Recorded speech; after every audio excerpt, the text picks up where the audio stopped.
Hello everyone, my name is Bharat Tyagi, faculty of physics, PPS वानी centre for excellence. Chapter चला था हमारा motion in straight line. ठीक है, मोशन इन स्ट्रेट लाइन हमारा chapter चल रहा है और चैप्टर में हमने सारी थ्योरी वाला पार्ट, डेरिवेशन वाला पार्ट और हमारा जो भी नॉन न्यूमेरिकल वाला पार्ट था सारा कंप्लीट कर लिया है। अब हमें बाकी जो छोटे मोटे टॉपिक बचे हुए हैं सारे न्यूमेरिकल से सीखने हैं। ठीक है, तो हम डायरेक्टली न्यूमेरिकल पे आते हैं, न्यूमेरिकल की प्रैक्टिस करते हैं और उनसे ही हमें सारी चीज़ें मेनली समझ में आएंगी। बाकी जो अभी तक मैंने कराया वो तो सिर्फ थियोरेटिकल पार्ट है, वो सब आपको इजीली बहुत अच्छे से समझ में आ जाएगा। मेन टॉपिक यही होता है, न्यूमेरिकल से ही हमें सारी चीज़ें समझ में आती हैं।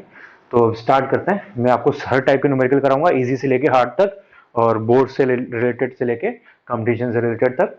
तो सारे क्वेश्चंस को, अब ये सबसे मेन इंपॉर्टेंट पार्ट है चैप्टर का, तो इस पर आपको स्पेशली फोकस करना है। सारे क्वेश्चन जो मैं करा रहा हूँ सबको अच्छे से नोट करके अपने आप एक बार ट्राई करके देखना सारे क्वेश्चंस को। ये क्वेश्चन आपको 100% आने चाहिए जो मैं कराने वाला हूँ। ठीक है, उसके बाद जो आगे मैं क्वेश्चन दूंगा वो करने हैं आपको। ओके, पहला क्वेश्चन है हमारे पास। पहला क्वेश्चन हमें दिया हुआ है, a car is moving on a straight road covers 1/3 distance with speed 20 kilometre per hour. A car moving on a straight road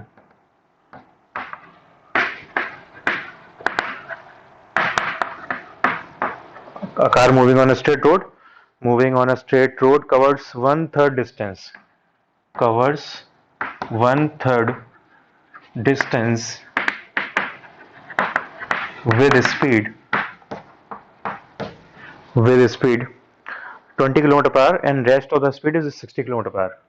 20 kilometer per hour and rest of the distance with 60 kilometer per hour. Calculate average speed. Calculate average speed, ये question दिया हुआ है।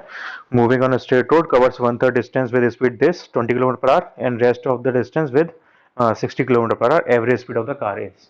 Okay, average speed का फॉर्मूले में सारे लिखवा चुका हूं आपको। एवरेज स्पीड का फॉर्मूला होता है total distance upon total time. Total distance upon total time. तो देख सकते हो आपको आप यहाँ पे कि हमारा जो मोशन है वो दो पार्ट में डिवाइडेड है। कार मूव कर रही है, पहला 1/3 डिस्टेंस 20 से मूव किया, बाकी जो बचा कितना बचा 1 - 1/3 यानी 2/3, बाकी 2/3 डिस्टेंस कवर किया 60 किलोमीटर पर आवर से। तो 1/3 टोटल डिस्टेंस सपोज ऐसे, तो 1/3 डिस्टेंस 1s/3 डिस्टेंस कवर किया इसने 20 किलोमीटर पर आवर से और 2/3s डिस्टेंस कवर किया 60 किलोमीटर पर आवर से। ठीक, ये क्वेश्चन में बोला हुआ है। तो टोटल डिस्टेंस तो है हमारे पास s, मैंने अज्यूम कर लिया, और टोटल टाइम निकालना है तो दो पार्ट में टाइम डिवाइड हो जाएगा। पहले इसके लिए t1 टाइम, इसके लिए t2 टाइम। यहाँ पे t1 टाइम, यहाँ पे t2 टाइम। ठीक, टाइम का फॉर्मूला क्या होगा, डिस्टेंस अपॉन वेलोसिटी या स्पीड। तो स्पीड का फॉर्मूला होता है डिस्टेंस अपॉन टाइम, तो टाइम का फॉर्मूला हो गया डिस्टेंस अपॉन स्पीड। ये यहाँ पे लगा दो, तो s equals to s divided by t1। t1 का मतलब पहली डिस्टेंस कितनी है s/3, तो s/3 divided by time. Time कितना है 20 kilometre per hour. 20 kilometre per hour, तो मैं किलोमीटर पर आवर को चेंज नहीं करा तो आंसर हमारा किलोमीटर पर आवर में आ जाएगा, कोई दिक्कत नहीं है। तो s/3 अपॉन 20 प्लस t2 कितना आएगा 2/3s डिवाइडेड बाय स्पीड 60। अब यहां से s को कॉमन ले लो, बाकी सब सॉल्व कर लो, आपके पास आंसर आ जाएगा। तो ये हो गया s divided bye s common लिया, अंदर बचा, और क्या कॉमन आ सकता है यहाँ से 1/3 कॉमन आ सकता है, और 20 1/60 ये हो जाएगा 60। हाँ 1/60 s/60 यहाँ से कॉमन आ सकता है, अंदर बचेगा 1 प्लस s/60 कॉमन आ गया तो 2/3। ठीक है, s/60 कॉमन 1 प्लस 2/3। कोई कैलकुलेशन मिस्टेक हो तो आप चेक कर लेना। s से s कैंसिल आउट, 60 ऊपर आ गया, और ये इसका एलसीएम लेके सॉल्व करोगे तो ये हो जाएगा 5/3, 3 ऊपर 5 नीचे, 5 से इसको कट करो तो 5 से 12 टाइम्स कट हो जाएगा, और 12 × 3 36 किलोमीटर पर आवर। तो 36 किलोमीटर पर आवर इसकी एवरेज स्पीड आएगी। ये हमारा आंसर है 36 किलोमीटर पर आवर। ओके, ठीक है, नेक्स्ट क्वेश्चन। नेक्स्ट क्वेश्चन दिया है हमें,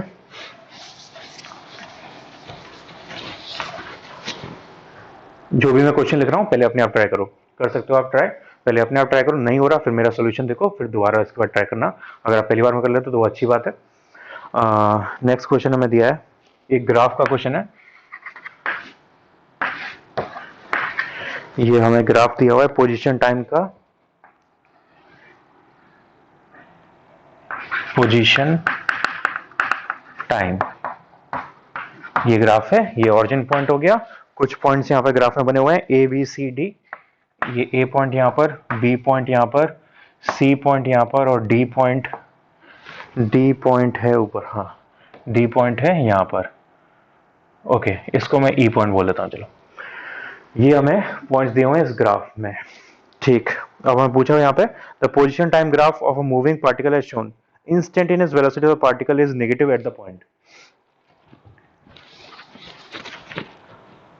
Instantaneous velocity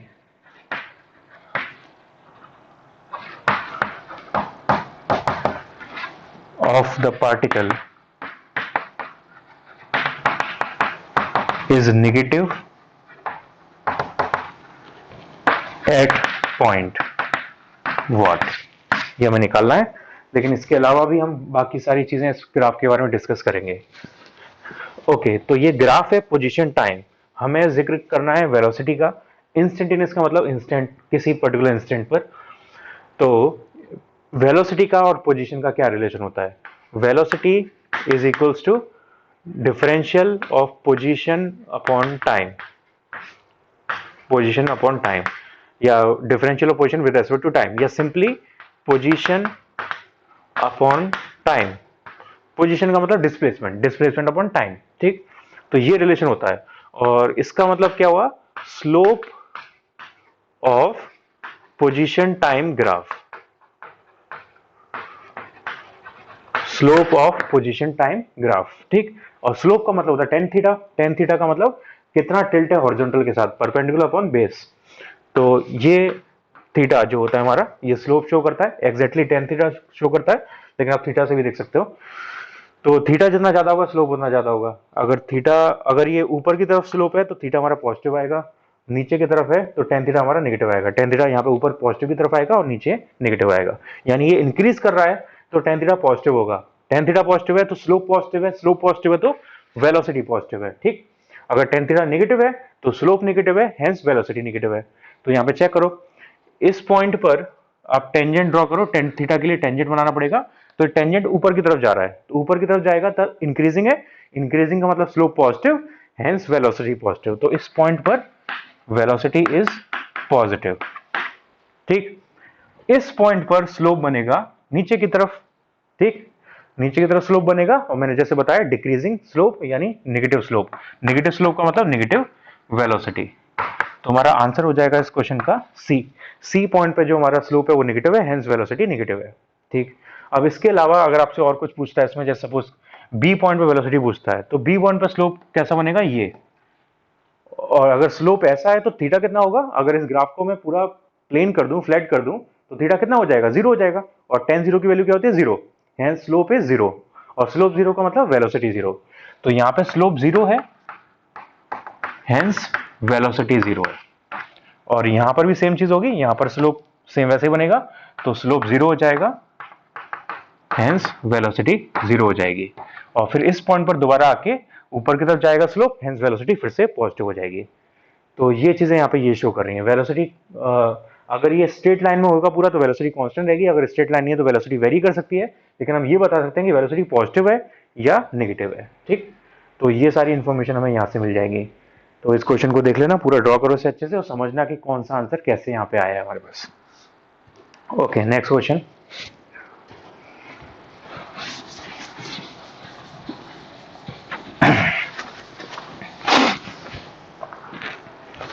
नेक्स्ट क्वेश्चन हमें दिया हुआ है position time graph of two cars A B are straight line making angle 30 degree 60 degree with time axis respectively, ratio of velocity of A and B are. Okay, question है हमारे पास, ये time और position, time और position graph दिया हुआ है दो बॉडीज के लिए, स्ट्रेट लाइन, ये बॉडी ए या कार ए और एक कार बी।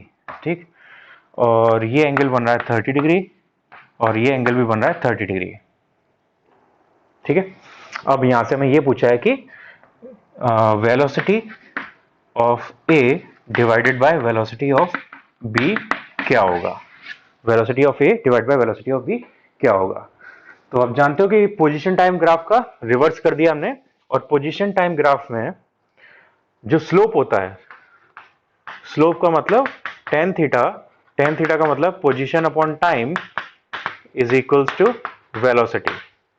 ठीक, लेकिन यहां पे अगर ऐसे ही मैं ग्राफिक बनाऊं, ये पोजीशन और ये टाइम और ये ग्राफ ड्रॉ किया, ये थीटा हो गया, तो इसमें सिंपली टेन थीटा यहाँ पे वेलोसिटी के बराबर हो जाएगा। ठीक, लेकिन अगर मैं इसे रिवर्स कर दूं, टाइम इधर कर दूं और पोजीशन इधर कर दूं, और थीटा यही यहाँ पे दिया हो, यानी अगर मैंने इसे इस टाइप का बनाया, टाइम इधर और पोजीशन इधर और ये ग्राफ और ये थीटा, तो यहाँ पे जो वेलोसिटी होगी वो 1090 माइनस थीटा के बराबर होगी। 1090 माइनस थीटा के बराबर होगी, क्योंकि थीटा हमें वेलोसिटी के साथ लेना होता है हमेशा। स्लोप में थीटा हमें वेलोसिटी के थीटा हमें टाइम के साथ लेना होता है हमेशा, वेलोसिटी निकालने के लिए, स्लोप निकालने के लिए। तो आई थिंक ये समझ में आ रहा होगा, इसको यहाँ पे अप्लाई करते हैं। तो वेलोसिटी ऑफ ए के लिए थीटा चाहिए हमें टाइम के साथ, तो देखो ये टाइम के साथ हमें थीटा दिया हुआ है, तो वेलोसिटी ऑफ ए क्या हो जाएगा 1030 डिग्री। ऐसी velocity of B, velocity of B क्या होना चाहिए, वेलोसिटी ऑफ बी के लिए टाइम के साथ एंगल चाहिए, यानी हमें ये वाला एंगल चाहिए। तो अगर ये 30 है, ये 30 है, तो ये वाला एंगल भी 30 होगा, तो ये पूरा एंगल हो जाएगा 60 डिग्री। तो ये हो गया 1060 डिग्री। तो यहाँ से velocity upon A upon velocity of B है, वेलोसिटी अपॉन बी क्या है हमारे पास 1030 अपॉन 1060। 1030 की वैल्यू होती है 1 अपॉन √3 और 1060 की वैल्यू √3, तो आंसर आ गया 1/3। ये हमारे इस क्वेश्चन का आंसर हो गया 1/3। ठीक है, इसे अपने आप भी एक बार करके चेक करो। नेक्स्ट क्वेश्चन, नेक्स्ट क्वेश्चन में हमें ग्राफ दिया हुआ है, ग्राफ का क्वेश्चन अगेन।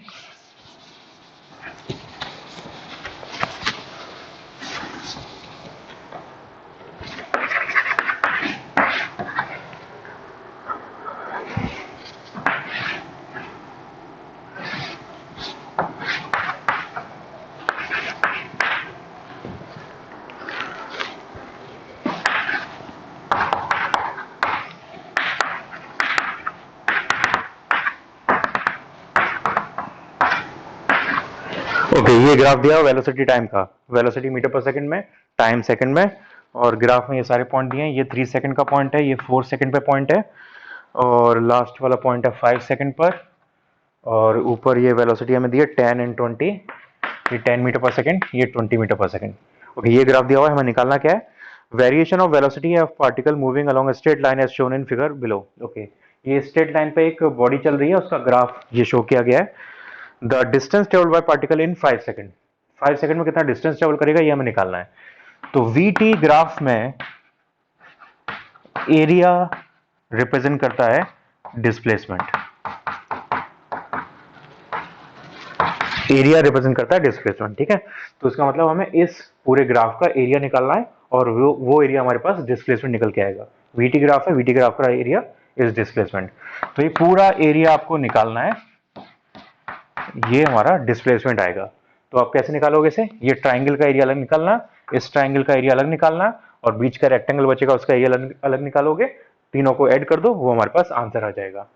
तो मैं इस क्वेश्चन का निकाल देता हूं ताकि आपके पास एक एग्जांपल रहे। बाकी सारे क्वेश्चन आप करना, बहुत इजी है इसको निकालना, बाकी सब आप कर लेना। मैं एक एग्जांपल के लिए बता देता हूं। तो इस शेप में देखो मैंने 3 शेप बना दिए हैं, ये ट्राइंगल का शेप है, ये रेक्टेंगल का शेप है, और ये तीसरा फिर से ट्राइंगल का शेप है। तो मैं ट्राइंगल 1 का एरिया निकालता हूं पहले। ट्राइंगल 1 का एरिया क्या आएगा, ट्राइंगल का फॉर्मूला होता है half base into height, half base into height. तो यहाँ पे चेक करो हाफ बेस क्या है, इस ट्राइंगल में बेस है ये, यानी 3 माइनस 0, 3 माइनस 0 यानी 3। हाइट क्या है, हाइट है ये, तो ये हाइट है यहाँ पे इसके बराबर 20, 20 माइनस 0, तो 20 के बराबर ये आ गया 30 मीटर, ट्राइंगल 1 का एरिया। अब रेक्टेंगल का एरिया निकालते हैं। रेक्टेंगल का एरिया फॉर्मूला होता है लेंथ इंटू ब्रेड्थ, लेंथ कोई भी ले लो, ब्रेड्थ कोई भी ले लो, कोई फर्क नहीं पड़ता। सपोज ये मैंने लेंथ ले ली, लेंथ क्या होगी यहाँ पे 4 माइनस 3, ये 4 है यहाँ से यहाँ तक, और ये यहाँ से यहाँ तक 3 है, तो ये बीच का पोर्शन बचा जो 4 माइनस 3 हो गया, यानी 4 माइनस 3 यानी 1, इनटू ब्रेड्थ, ब्रेड्थ ये हो जाएगी फिर, और ये हमें 20 के बराबर है पता है 20, तो इसका आंसर आ गया 20 मीटर। अब लास्ट बचा तीसरा ट्राइंगल 3, दूसरा था पोर्शन, अब ट्राइंगल 3।